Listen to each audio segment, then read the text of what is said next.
Jake Miller wiped the sweat from his forehead as he crawled through the narrow maintenance tunnel of the New Hope. The ship had been making strange noises for 3 days now, and Jake knew every sound his baby made. Something was wrong in Cargo Bay 7, and he was going to find out what it was. The fluorescent lights flickered above him as he made his way through the cramped space with his toolbox clanking behind him. He had been working on ships for 15 years, and this was his first deep space mission. The New Hope was humanity's most advanced exploration vessel, and Jake felt proud to be part of the crew. They were 3 months into their journey to map new star systems, and Jake loved every minute of it. The stars looked different out here, and everything felt possible. When Jake reached the cargo bay access panel, he heard something that made his blood freeze. It was a soft, whimpering sound, like a hurt animal. The sound was coming from inside the bay, and Jake knew that was impossible. They had checked every inch of cargo before launch, and there were no animals on board. The whimpering came again, and Jake felt his heart racing. He opened the panel slowly and peered into the dark cargo bay. The emergency lights cast long shadows between the storage containers, and Jake could barely see anything. Then he heard the sound again, and this time he was sure it was coming from behind the food supplies. Jake grabbed his flashlight and climbed down into the bay. The whimpering got louder as he moved toward the back corner. Jake pushed aside some crates and nearly dropped his flashlight when he saw what was hiding there.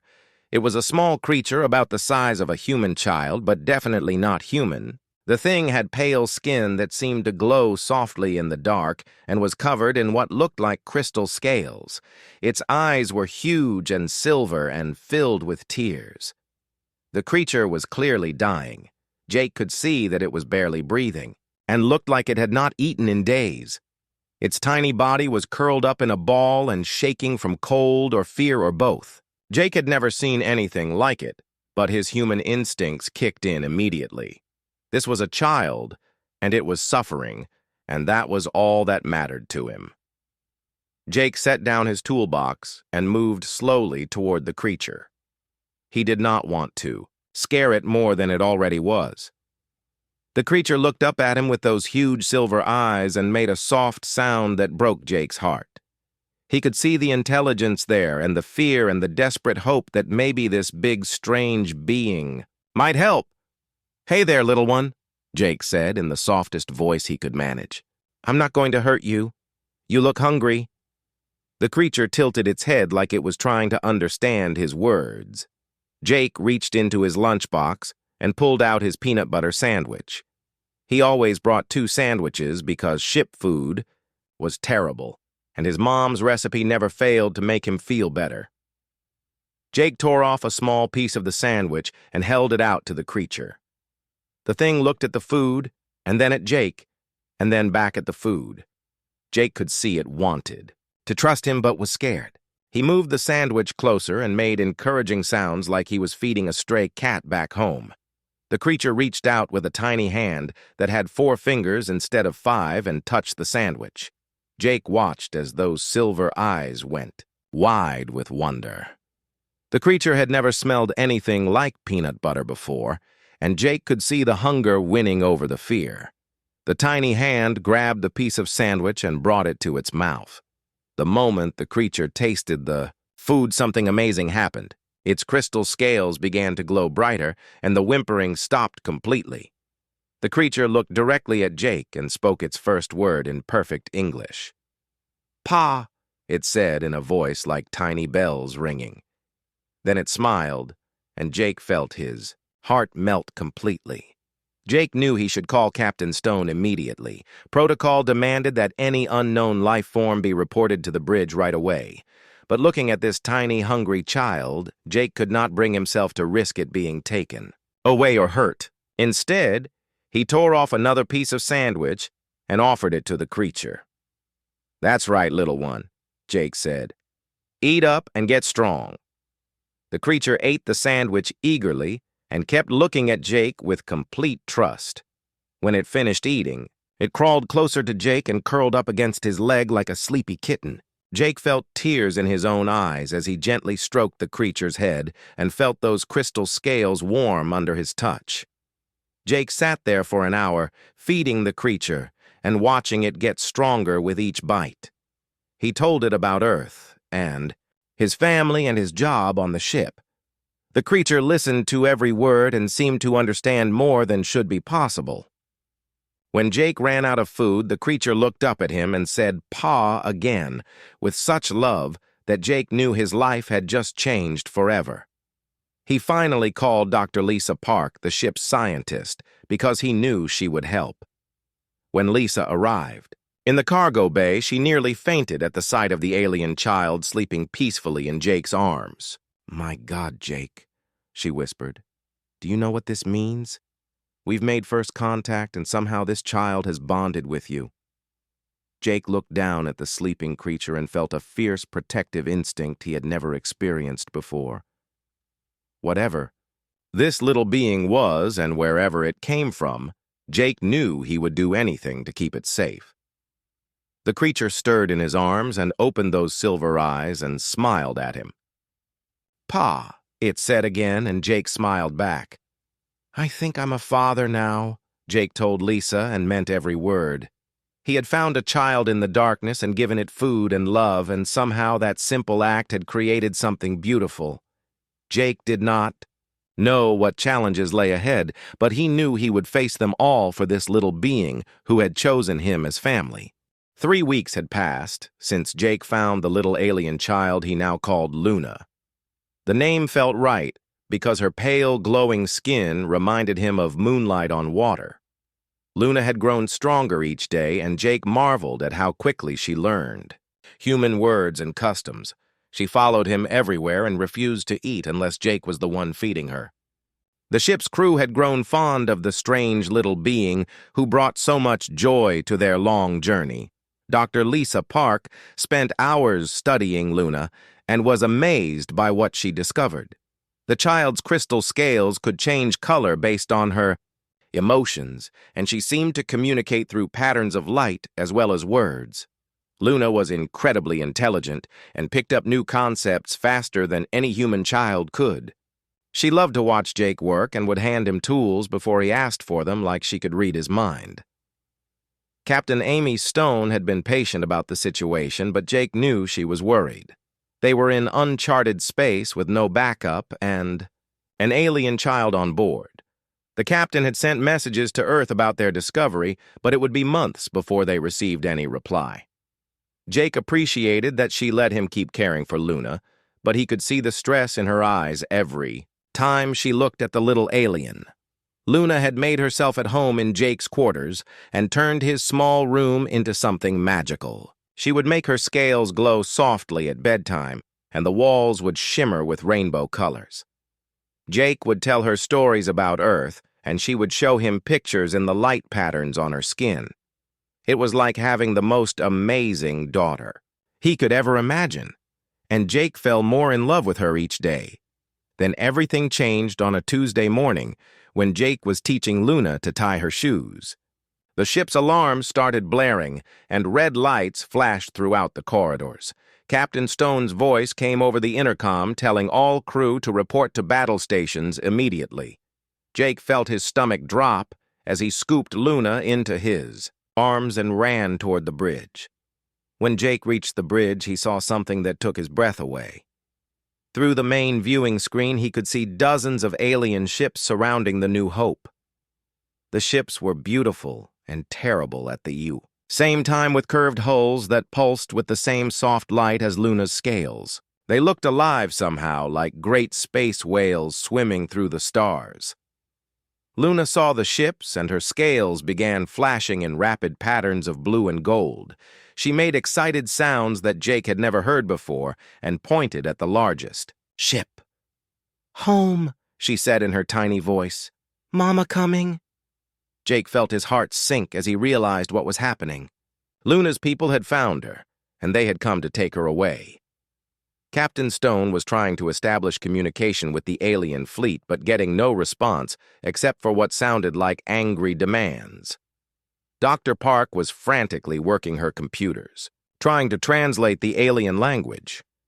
Jake held Luna tighter and whispered that everything would be okay, Even though he was terrified, they were all about to die.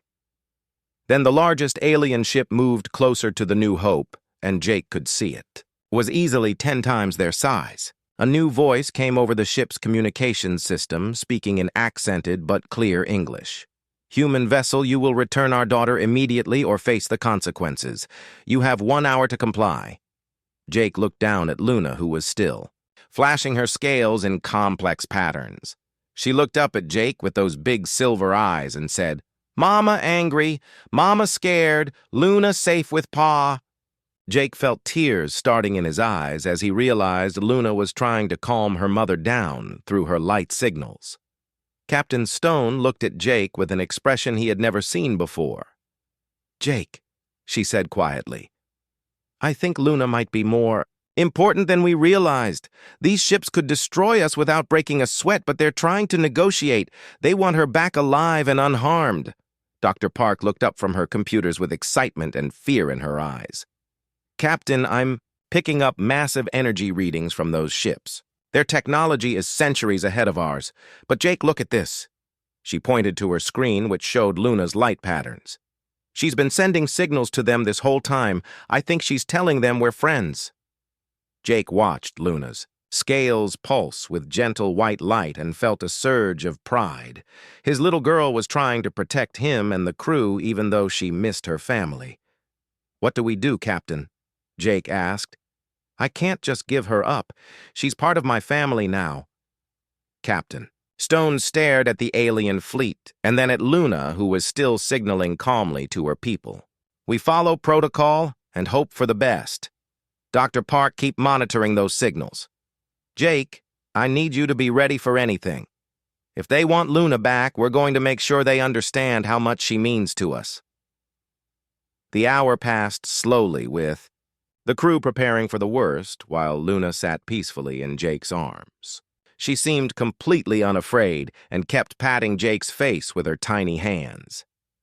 "Pa good," she would say. "Mama see. Mama understand."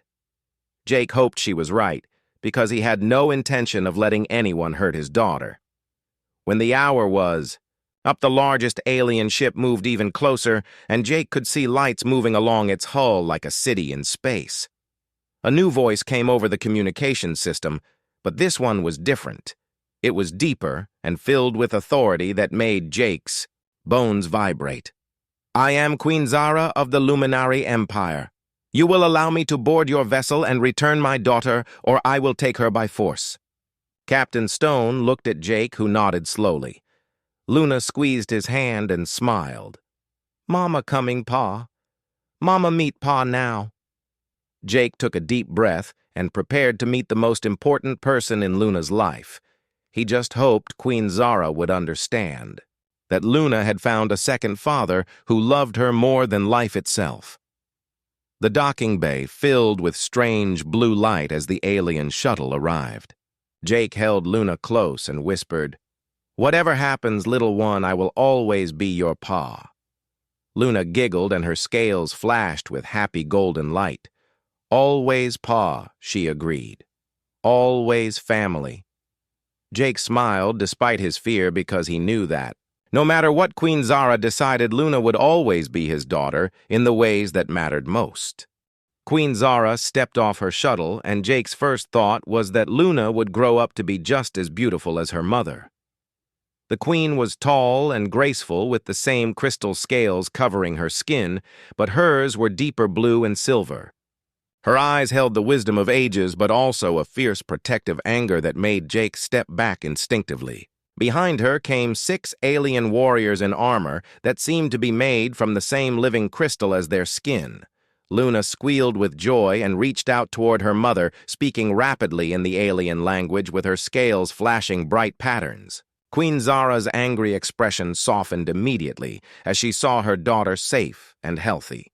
She spoke back to Luna in their musical language, and Jake could hear the relief and love in her voice, even though he could not understand the words.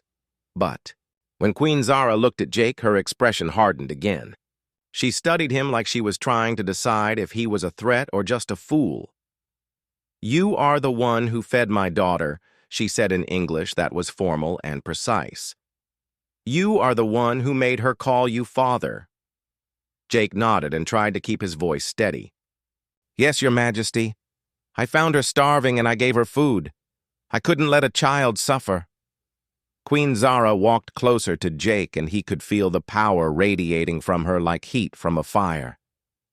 "Do you understand what you have done, human?" she asked. "Do you know the laws you have triggered by your actions?" Jake shook his head because he honestly had no idea what she was talking about. He had just fed a hungry child, and somehow that had created an interstellar incident. Dr. Lisa Park stepped forward with her tablet in hand. "Your Majesty, we've been studying your daughter's biology and behavior. She seems to have formed an unusual bond with Jake. She refuses to eat unless he feeds her personally, and she's learned human customs remarkably quickly." Queen Zara looked at the doctor with interest, but also suspicion. "The Luminari have ancient laws about our children," Queen Zara explained. "When a Luminari child accepts food from someone, they are creating a family bond that cannot be broken. My daughter has chosen this human as her second father, and our law recognizes this bond as sacred. But there is more to this law that you do not understand." Jake felt his heart racing as Queen Zara continued.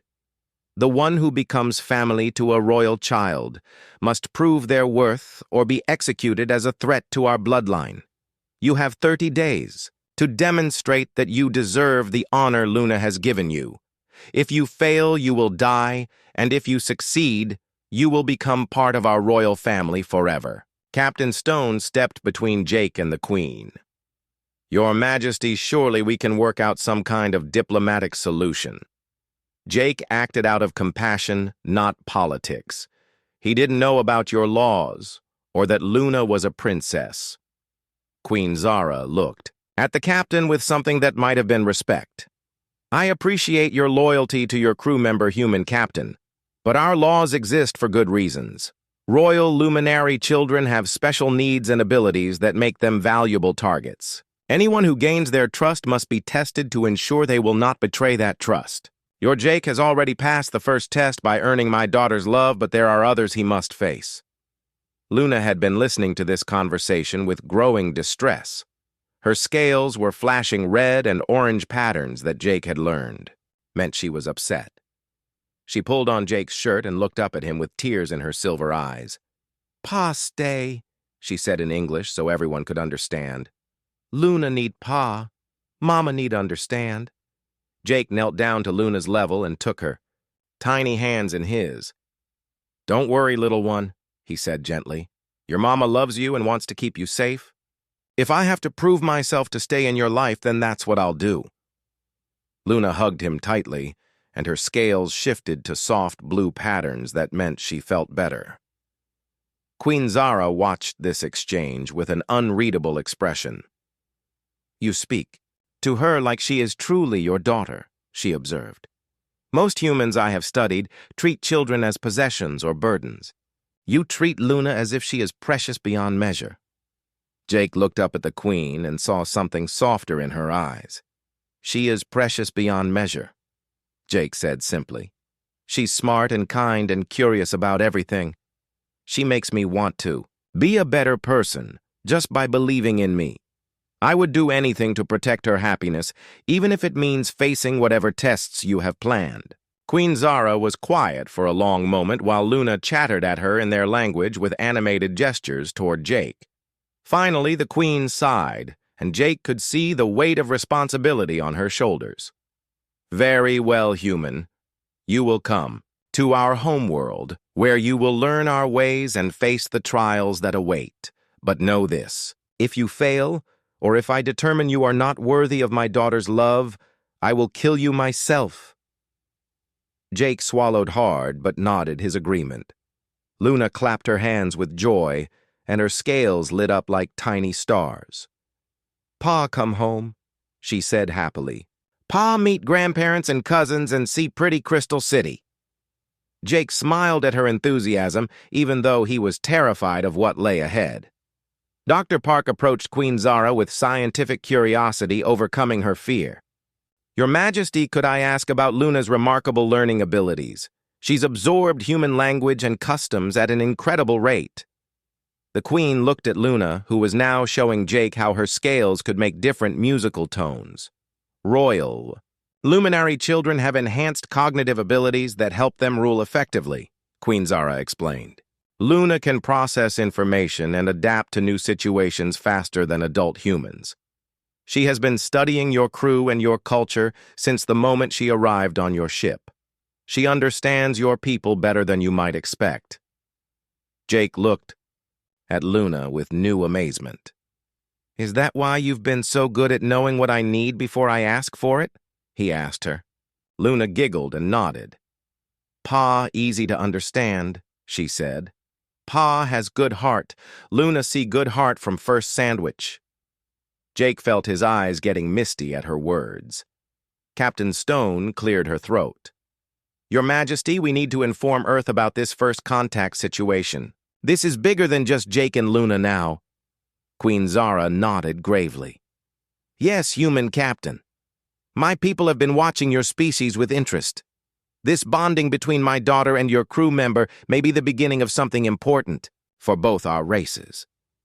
As they prepared for the journey to the Luminari homeworld, Jake held Luna close and wondered what kind of world could produce someone as special as his little girl.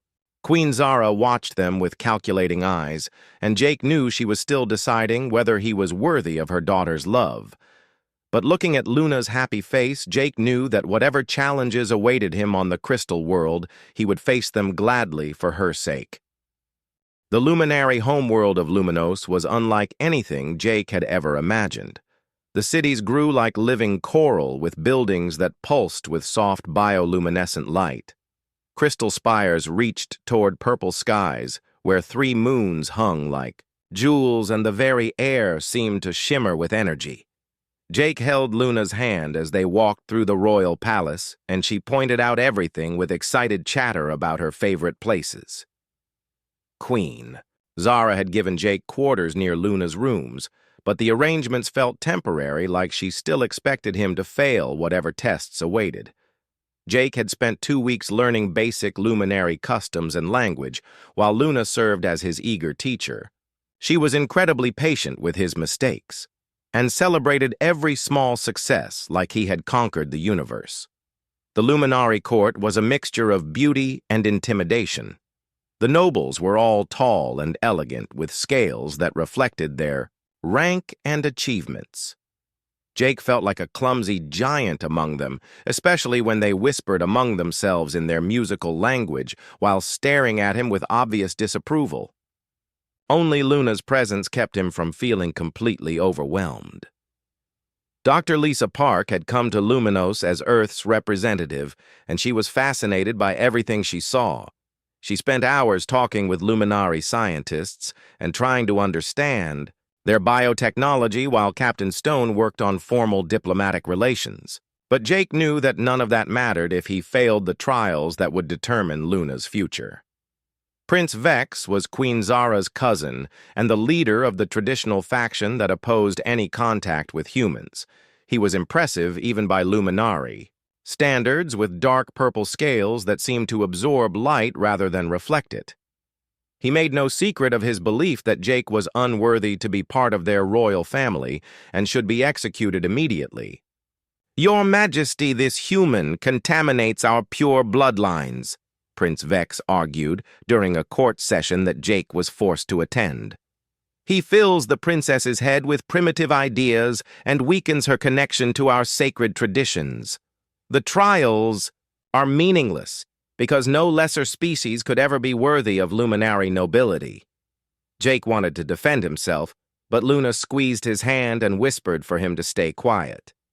She had taught him that luminary politics were complex, and speaking out of turn could make things worse. Instead, he watched Queen Zara's face as she considered her cousin's words with the weight of generations of tradition behind them. The trials will proceed as planned, Queen Zara announced with finality. If this human fails, then our law will Be satisfied, and the princess will learn a valuable lesson about the weakness of other species.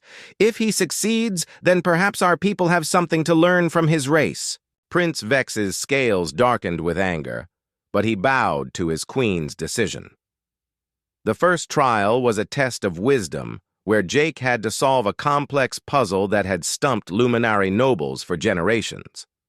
The puzzle involved balancing different elements to create harmony while avoiding catastrophic reactions.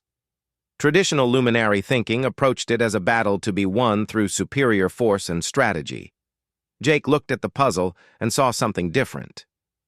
Instead of trying to dominate the elements, he began looking for ways they could work together. He applied principles of engineering and cooperation that Luna had helped him understand were foreign concepts to most luminari. When he solved the puzzle through collaboration rather than conquest, the court watched in stunned silence. "Impossible," Prince Vex declared. "He must have cheated or received help from some hidden source." But Queen Zara examined Jake's solution carefully and saw that it was not only correct but more elegant than any previous attempt. "Perhaps human thinking offers perspectives we have not considered," she admitted grudgingly. The second trial was a test of courage where Jake had to navigate a dangerous maze filled with creatures that would attack anyone who showed fear. The luminary expected him to fight his way through with weapons and brute force. Instead, Jake used patience and observation to understand the creatures' behavior patterns and find peaceful ways around them. Luna watched from the viewing gallery, and her scales glowed with pride as Jake demonstrated that courage could mean choosing not to fight when fighting was unnecessary. Her reactions did not go unnoticed by the court, and Jake could see that some of the younger nobles were beginning to question their traditional assumptions about strength and leadership. The final trial was the most dangerous, and Prince Vex had clearly designed it to be impossible for a human to survive. Jake would face Prince Vex himself in single combat with weapons and rules that favored luminary physiology. Everyone knew that Jake could not win against a trained luminary warrior who was stronger and faster and had natural armor. But when the time came for combat, Jake did something that shocked everyone in the arena. He set down his weapons and offered to share a meal with Prince Vex instead. "Your Highness," he said formally, "I did not come here to conquer or to prove human superiority. I came here because I love your daughter and want to be worthy of the family bond she has given me." Prince Vex was outraged by this breach of protocol. "You mock our traditions with this display of weakness," he snarled. "Face me with honor or die like the coward you are." But Jake remained calm and continued holding out the simple meal he had prepared with Luna's help. "This is not weakness, Your Highness," Jake replied. "This is how humans show respect and build trust. Luna taught me that sharing food is sacred to your people. I offer you this meal not as surrender, but as recognition that we both love Luna and want what is best for her." Luna could not stay silent any longer. She jumped up from her seat and ran into the arena despite the gasps of horror from the court. "Uncle Vex," she said to the prince in clear luminari that Jake had helped her practice. "Pa is not weak. Pa is strong in different ways. Pa teaches Luna that family means love, not fear. Pa shows Luna that real power comes from helping others, not hurting them." The arena fell completely silent as Luna continued speaking with passion that made her scales blaze like tiny suns. "Luna is proud to have human Pa. Luna learns human kindness and luminary honor both. Luna will be better queen because Pa teaches Luna to see all people as valuable, not just luminary people." Jake felt tears streaming down his face as he listened. To Luna defend him with words that came from her heart. She had grown so much since he found her in that cargo bay, and he could see the amazing leader she would become someday. Whatever happened next, Jake knew that he had already won the only prize that mattered to him. Prince Vex looked at Luna and then at Jake, and then at Queen Zara, who was watching everything with an unreadable expression. Slowly, the prince reached. out and accepted the meal from Jake's hands. As he tasted the human food, his scales began to shift from dark purple to lighter shades, and Jake could see understanding dawn in his eyes. "Perhaps," Prince Vex said quietly, "there are different kinds of strength worth learning about." He looked at Luna, who was beaming with joy, and back at Jake, who stood ready to accept whatever judgment came. "You have passed the trials, human not, through conquest, but through something our people had forgotten was possible." 6 months later, Jake stood in the crystal gardens of the royal palace, watching Luna practice her diplomatic skills with a group of young luminary nobles. She moved between two languages effortlessly, and her scales displayed patterns that conveyed emotions and ideas that words could not capture. Jake felt proud watching her blend the best qualities of both species into something entirely new and wonderful.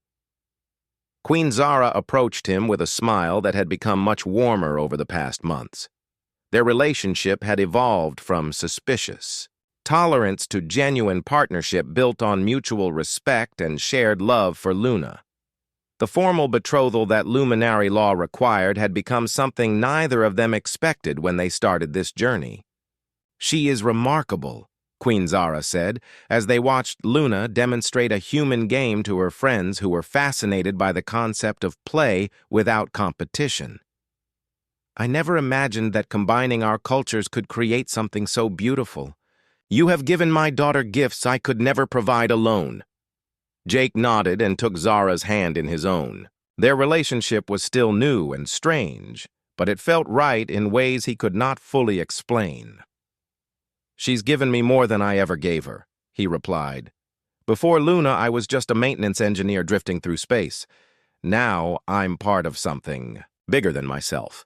The changes in luminary society had been gradual but significant. Jake's approach to the trials had inspired younger luminari to question traditional assumptions about strength and leadership. A reform movement had emerged that blended luminary honor with human concepts of cooperation and individual rights. Prince Vex had become one of the movement's most surprising supporters after his experience in the arena. Captain Stone and Dr. Park had established permanent diplomatic relations between Earth and the Luminary Empire. The New Hope had been retrofitted with Luminary biotechnology and served as the flagship of a joint exploration fleet. Humans and Luminari worked together on missions that neither species could have accomplished alone. Jake had learned to navigate Luminary politics and had earned respect as Luna's adoptive father and Zara's partner. The court still found some of his ideas strange, but they could not argue with the results. Luna was developing into exactly the kind of leader the Empire needed for an uncertain future among the stars. Luna ran over to them with her scales glowing, bright gold with happiness.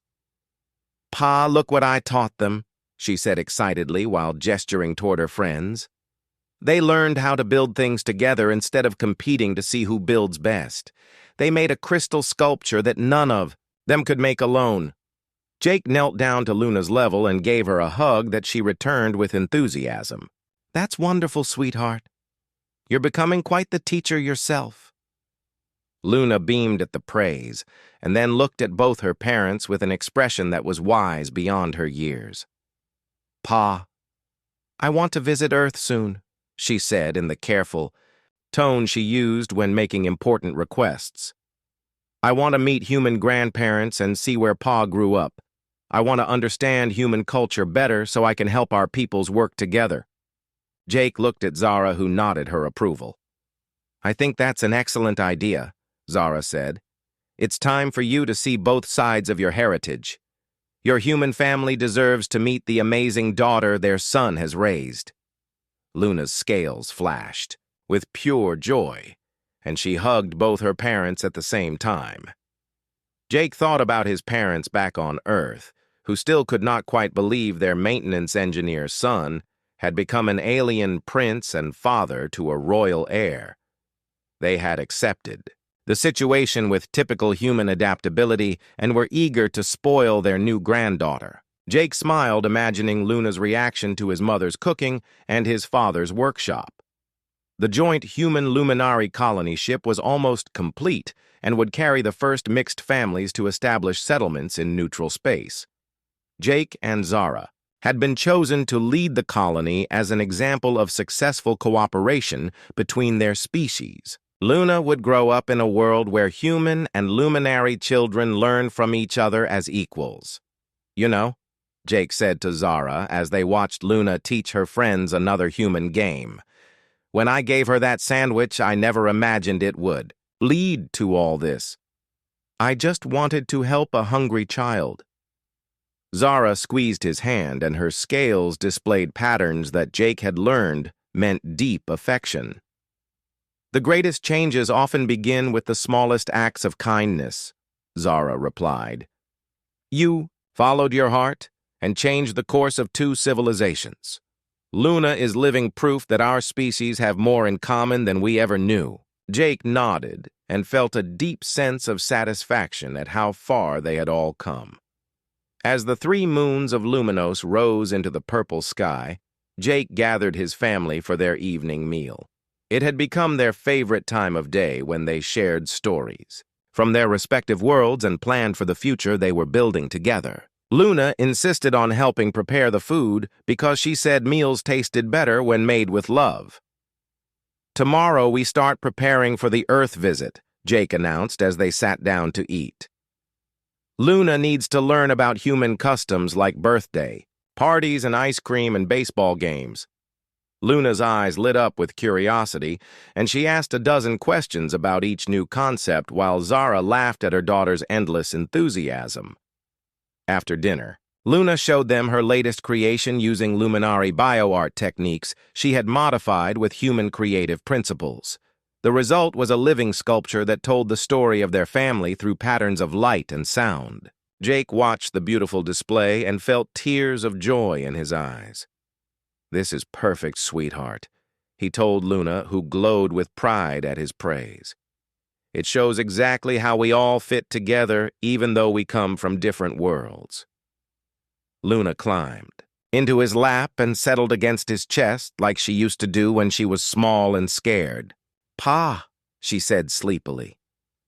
Do you ever miss your old life before you found me? Jake considered the question seriously, because Luna deserved honest answers to her thoughtful questions. He looked at Zara, who was watching them with soft eyes, and then at the crystal city that had become his home. I miss some things about Earth, Jake admitted. I miss my parents and old friends, and the way rain smells in springtime. But I wouldn't trade this life for anything. Finding you was the best thing that ever happened to me. You and your mama have given me a family and purpose I never knew I needed. Luna smiled and closed her eyes while her scales dimmed to soft, nighttime patterns. Good, she mumbled, because Luna needs Pa forever and always. Jake held her close and felt complete in ways he had never experienced before finding a scared, hungry child in a cargo bay. As Zara helped him put Luna to bed, Jake reflected on the incredible journey that had brought them together. One simple act of sharing food with someone in need had created bonds that changed the galaxy. Their daughter would grow up as a bridge between worlds, carrying the best of both species into a future full of infinite possibilities. Sweet dreams, little one, Jake whispered as he kissed Luna goodnight. Tomorrow is another adventure. Luna smiled in her sleep, and her scales sparkled like stars while both her parents watched over her with hearts full of love and hope for all the tomorrows yet to come.